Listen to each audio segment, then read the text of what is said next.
Hello again, Steve here with a few comments to do with why is it that communist movements seem to be universal movements, right? Where socialism is not a necessarily universal phenomenon. That's why you can have national socialism. But as soon as you get communism, its goal is international. And I suspect because, well, it's more of a refined form of, or more pure form of socialism.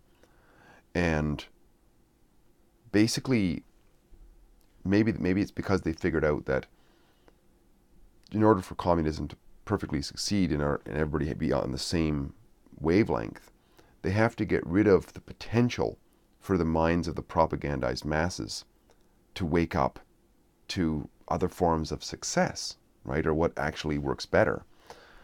So, for example, if people are always told that, our system is the best, our system is the best, our system is the best, but then they happen to hear about, especially internet age and so on, another society which is doing something completely different, which is doing something which the communist system is saying is bad, but they're all, relatively happy, successful, prosperous, and whatnot. It doesn't look good.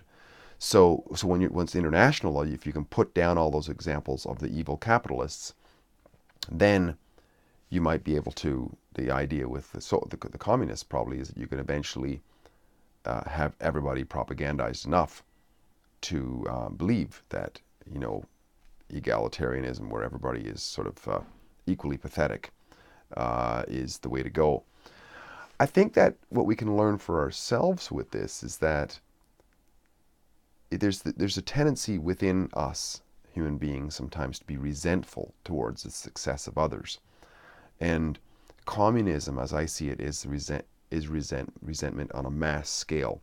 I think it goes even deeper than that. It's gene warfare, I believe, of the stupid against the intelligent, basically, but run by those who are quite intelligent. But to let all this, the common masses who are not as intelligent as certain other people, to gang up on the productive and bring them down.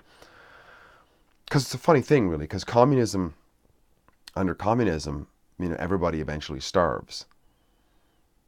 But when it starts, you have free markets where you have the intelligent people who get control of the means of production, and they create a lot of wealth, and they raise everybody's wealth. But what happens is the disparity between the wealth starts to grow. Even though this one's rising, the higher is rising faster. And the communist comes along and sows the seeds of resentment into this human nature to be resentful towards those who would have something perceived to be better.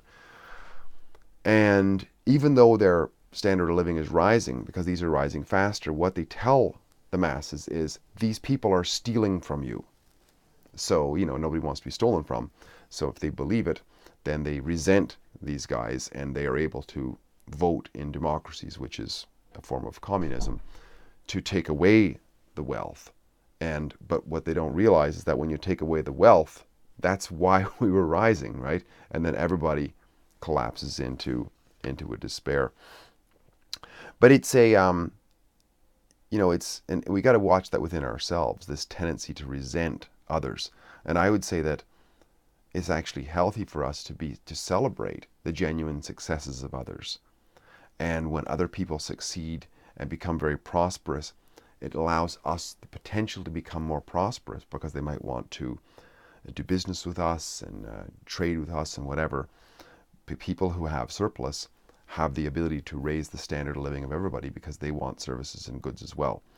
So it's a tendency that we might be wanting to glom onto, but I don't think it's certainly not a rational tendency, or it's not a rational approach to this.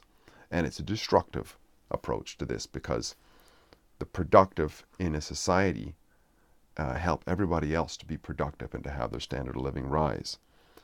Now remember that, but of course, the propagandists, they don't want information getting out about this. They don't want people to realize that, it's okay for people to be successful.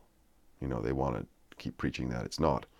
And it's not only in this area, the communist versus capitalist sort of scenario, that plays out within individual human beings.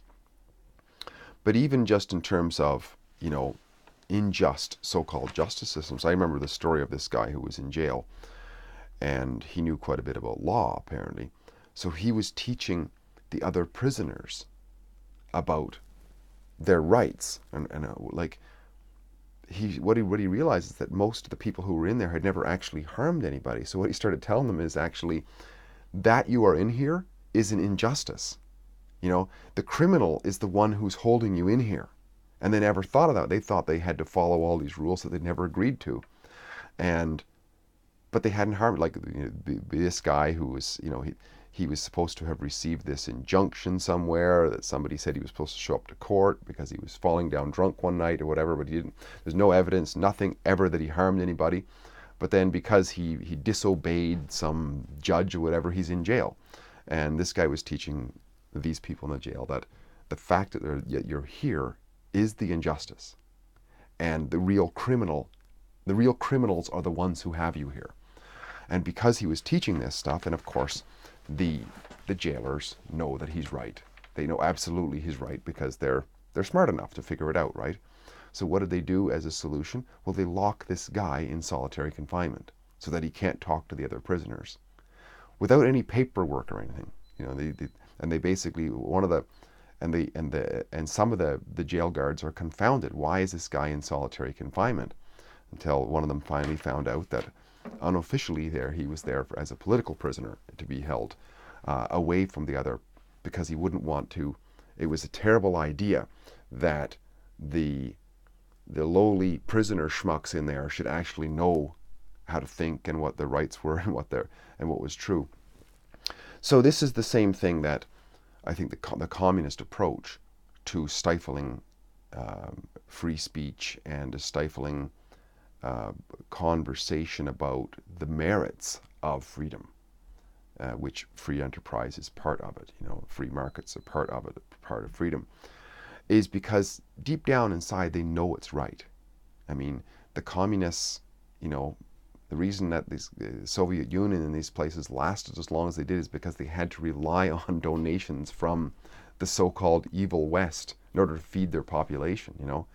They couldn't invent anything. They had to send out spies to steal technology to do this and that.